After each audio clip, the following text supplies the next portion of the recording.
Thank you. Ladies and gentlemen,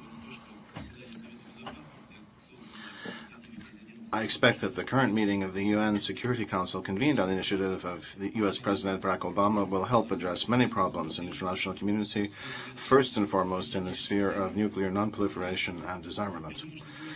I think that today it's obvious to all that the issues of security are indivisible, divisible, and global. And security is affected not only by conflict situations in certain regions of the world, but also by instability in individual countries. And if we want collective efforts of the international community to be built on objective forecasts and to be efficient, we must learn about each other and openly discuss the accumulated problems, comprehensively analyzing them and jointly developing well-thought-out decisions. It is precisely the goal of the UN Security Council resolution we've just adopted. The measure contains a realistic program of action for the international community to efficiently respond to common threats in the nuclear sphere. Russia has always been a reliable and predictable partner in the area of nuclear non-proliferation and disarmament. In the limitation of Russia and the USA have carried out unprecedented reductions of strategic nuclear arsenals within the framework of the Treaty on the Reduction and Limitation of Strategic Offensive Arms.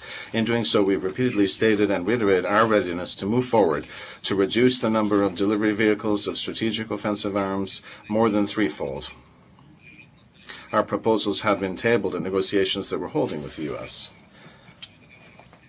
And we are prepared to work on all interested parties will work with us. Today's meeting is ushering in a time of large-scale and serious work that I am convinced will dramatically improve the situation in the world. I'm referring to the Nuclear Security Summit and the NPT review conference scheduled for next year with the signing of a new legally binding Russian-American treaty on the reduction and limitation of SOA. We're doing our utmost to have it signed by December 2009. Our main shared goal is to untie the problem knots in the field of non-proliferation and disarmament. Naturally, this is complicated since the level of distrust among nations remains too high, but it must be done. I would like to emphasize that the situation in the sphere of non-proliferation is changing more slowly than we would want, while the old traditional threats persist and new ones are emerging. And one of the most dangerous threats that was just referenced by certain heads of state is nuclear components falling into the hands of terrorists. And I believe you would all agree that the existing backup system needs to be modernized. And we must think together how to make it more up-to-date and more efficient.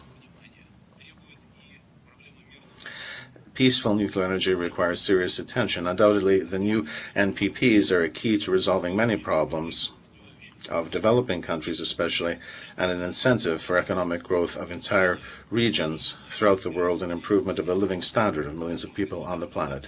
Yet the states that carry out such programs must strictly abide by non-proliferation agreements. And I specifically emphasize that here in the Security Council. What, in our view, are the priorities of international cooperation in this crucial area? There are a few of them. First, it is essential to collectively improve and strengthen the global regime of non-proliferation and disarmament.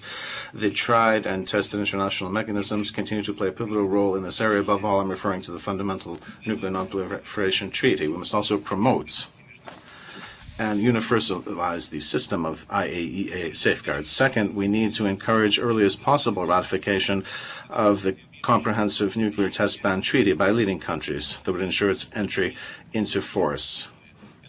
Finally, that's very important. Third, we should more actively use the new non-proliferation mechanisms. First of all, UN Security Council Resolution 1540, co-sponsored by Russia and the US on non-proliferation of weapons of mass destruction, and the Global Initiative to combat nuclear terrorism. And the final one. It's obvious that an effective solution of many of the aforementioned problems depends on the interested and constructive engagement of all parties.